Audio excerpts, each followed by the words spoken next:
Bagaimana cara menaikkan ataupun menambah keuntungan dalam beternak ayam kampung. Assalamualaikum warahmatullahi wabarakatuh.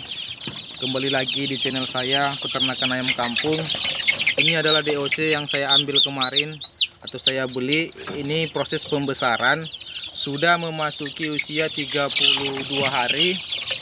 Nah, ini terakhir saya timbang kemarin 1 minggu yang lalu, bobot rata-rata di angka 187 bobot rata-ratanya. Setelah 1 minggu kemudian ini belum saya timbang lagi. Nah, ini karena kandangnya sudah padat. Nah, karena populasinya 100, ini mau kita pindahkan yang besar-besar ataupun kita lakukan penyortiran ke bawah. Nah, sini. Jadi yang besar-besar itu kita letakkan di bawah supaya yang kecil-kecil dapat bertumbuh maksimal. Kenapa demikian? Apa hubungannya penyortiran dan pertumbuhan makanan? Itu ada hubungannya, rekan-rekan. Maksud saya, jadi apa hubungannya pemindahan dan pertumbuhan pada ayam? Itu ada pengaruhnya, rekan-rekan. Dengan kita lakukan pemindahan yang besar, otomatis yang kecil akan dengan leluasa dapat makan dan bebas bergerak ke sana kemari. Kalau kita gabung, tetap kita gabung.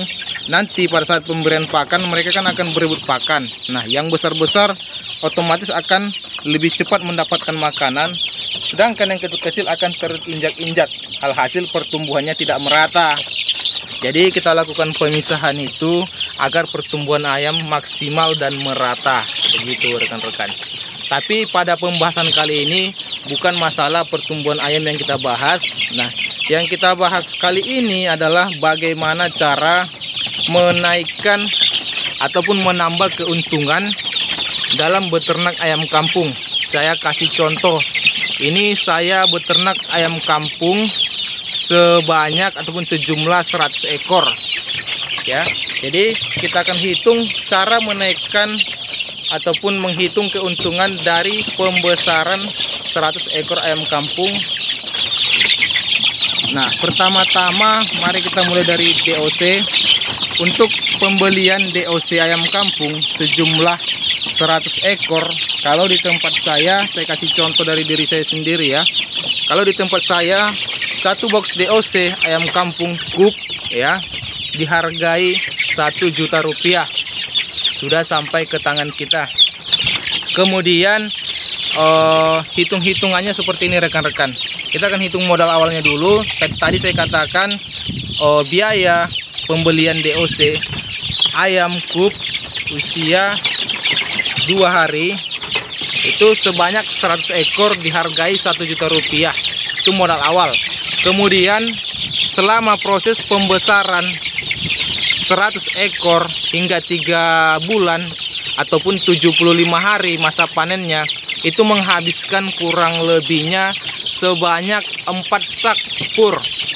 Mari kita hitung harga pur di tempat saya. Kalau untuk 511 pipo itu seharga 500.000 per saknya.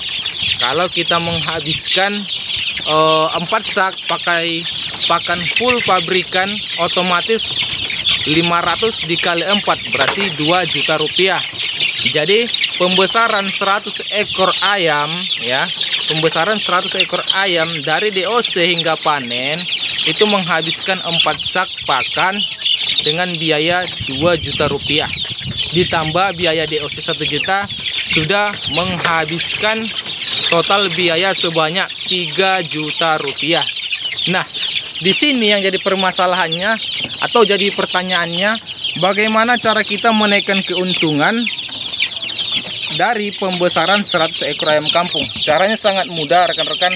Pertama-tama tentunya hindari pembelian bibit, ataupun kita tidak melakukan pembelian bibit, akan tetapi kita melakukan pencetakan bibit sendiri. Otomatis kita harus punya indukan ayam yang memadai untuk memproduksi sejumlah 100 ekor ayam. Nah, berapa sih jumlah ideal untuk memproduksi 100 ekor DOC atau anakan ayam, berapa indukan yang kita butuhkan. Hitung-hitungannya seperti ini rekan-rekan. Kalau ayam, khususnya ayam kuk, biasanya bertelur itu paling banyak sekitar, kita tidak usah ambil paling banyaknya ya, kita hitung paling sedikitnya ayam bertelur itu katakanlah 10 butir. Untuk mencetak 100 DOC atau anakan, otomatis kita membutuhkan 10 indukan dikali 10 butir telur sama dengan 100. Nah, dengan 10 indukan kita sudah bisa mencetak sebanyak 100 ekor DOC. Nah, itulah salah satu menaikkan keuntungan dengan mencetak DOC sendiri. Kemudian, cara kedua untuk menaikkan keuntungan ialah menghindari pemberian pakan full pur hingga panen. Artinya, full pur kalau kita gunakan dari masa brooding hingga panen, sudah saya katakan akan menghabiskan sebanyak 4 sak, otomatis 2 juta rupiah karena per saknya 500.000 rupiah. Di sini kalau rekan-rekan sahabat peternak kampung bisa menghindari pemberian full pakan pabrikan, otomatis bisa menaikkan keuntungan. Caranya bagaimana? Saya kasih contoh sederhananya rekan-rekan.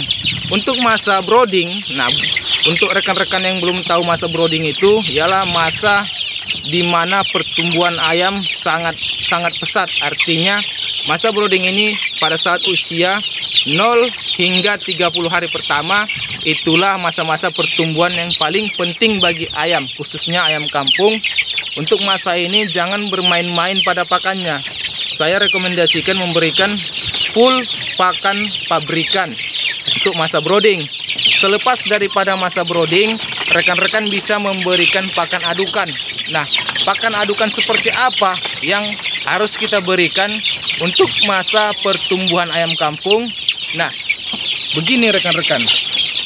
Untuk pakan adukan setelah masa brooding, yang kita berikan itu pakan adukan dengan campuran dari ransum pakan yang berbeda-beda. Cara mencampurnya, tentunya kita menghitung dulu jumlah protein yang ada pada ransum pakan sebelum kita campurkan, guna mendapatkan pakan campuran dengan protein yang memadai. Percuma juga ya kan kalau rekan-rekan bikin pakan campuran untuk pembesaran, kalau proteinnya tidak mencukupi, sama saja bohong rekan-rekan, bisa menyebabkan ayam tidak bertumbuh dengan maksimal. Jadi walaupun kita bikin pakan adukan ataupun pakan racikan, bahkan pakan alternatif, itu untuk proteinnya tetap kita hitung supaya pertumbuhan ayam rekan-rekan itu maksimal. Jangan bikin pakan campuran itu asal-asalan aja tanpa memperhitungkan protein yang dibutuhkan. Jadi sekedar informasi buat rekan-rekan ya. Untuk protein yang dibutuhkan DOC dari 0 sampai 30 hari pertama ataupun masa brooding, itu idealnya mulai dari 20 hingga 23% protein yang dibutuhkan untuk DOC di masa brooding. Selanjutnya, dari masa brooding ke masa pertumbuhan atau pembesaran, tentunya dari usia 1 bulan hingga panen, katakanlah panen rekan-rekan di 3 bulan ya, itu protein yang kita butuhkan minimalnya sekitar 17 hingga 18%. Kalau untuk pakan pabrikan dengan protein 18%, itu biasanya dihargai sekitar 350 sampai 380.000. Jadi kalau kita bikin pakan adukan sendiri, kita bisa menghemat kos produksi pakan atau kos pengeluaran pakan. Dengan menghematnya kos pakan dapat menaikkan keuntungan tersendiri pada kita. Sebagai contoh, kita hitung kasarnya gini rekan-rekan ya. Satu sak pakan dihargai 500.000 rupiah. Itu satu saknya sekitar 50 kilo. Otomatis katakanlah itu harga per kilonya sekitar 10.000 rupiah. Kalau kita menerapkan pakan adukan atau membuat pakan adukan sendiri, itu bisa lebih menghemat pakan. Dari yang 10.000 per kilo, bisa nanti pakannya jatuhnya di harga sekitar 5 hingga 7.000 rupiah per kilo. Kita sudah dapat menghemat 3.000 rupiah dari setiap kilo pakan yang kita berikan ke ayam. Nah, dengan demikian tentunya bisa menambah keuntungan kepada kita peternak mandiri atau peternak pembesaran. Itu adalah cara kedua dalam menaikkan keuntungan dalam beternak ayam kampung.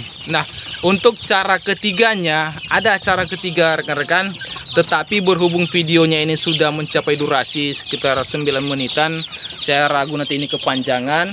Jadi cara menaikkan keuntungan dalam beternak ayam kampung atau dalam pembesaran 100 ekor ayam kampung, untuk cara ketiganya nanti saya bahas di video selanjutnya. Jadi buat rekan-rekan atau viewers yang baru bergabung, terima kasih sudah menonton. Jangan lupa tinggalkan subscribe-nya, like kalau Anda suka, komen kalau misalkan ada pertanyaan. Jadi ini channel peternak kampung membahas seputar ternak ayam kampung skala rumahan. Tidak bermaksud untuk menggurui apalagi mengajari. Kita hanya bertukar informasi seputar pengalaman yang kita miliki.